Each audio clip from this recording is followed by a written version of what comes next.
Sekretaris Jenderal PDI Perjuangan Hasto Kristianto dituntut dengan pidana 7 tahun penjara dan denda sebesar Rp600 juta.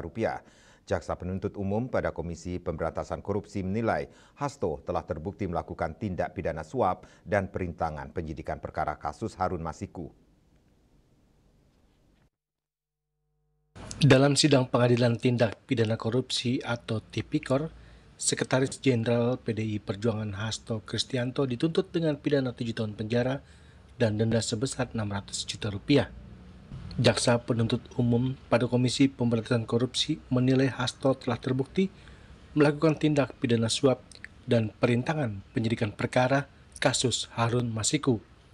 Dalam pertimbangannya, jaksa mengungkapkan sejumlah hal yang memberatkan dan meringankan.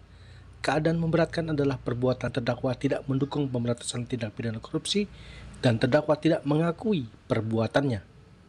Sekjen PDIP Hasto Kristianto mengaku sudah memperhitungkan risiko yang akan dihadapinya. Ia mengaku akan menghadapi berbagai risiko itu, termasuk kasus yang menjeratnya pada kasus Harun Masiku. Hasto juga meminta seluruh kader PDIP dan simpatisan untuk tetap tenang. Ia mengatakan tidak ada pengorbanan yang sia-sia.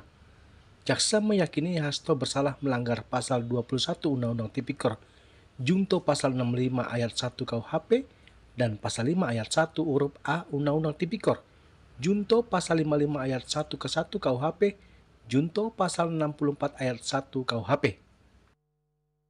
Kita sudah mendengarkan bahwa saya dituntut 7 tahun dan apa yang terjadi ini sudah saya perkirakan sejak awal.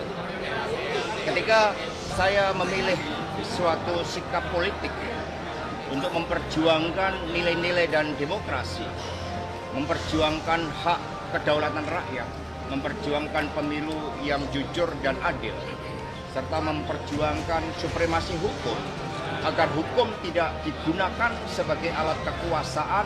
Sejak awal saya sudah memperhitungkan. Maka sejak awal saya mengatakan bahwa saya akan menghadapi segala sesuatunya dengan kepala tegak. Karena kebenaran adalah kebenaran dan tidak ada motif. Sejak awal terbukti dari keterangan-keterangan saksi di persidangan ini maupun di dalam persidangan pada tahun 2020 terkait dengan keterlibatan saya. Dari Jakarta, Julius Soeharto dan Ketut Sumadiasa melaporkan.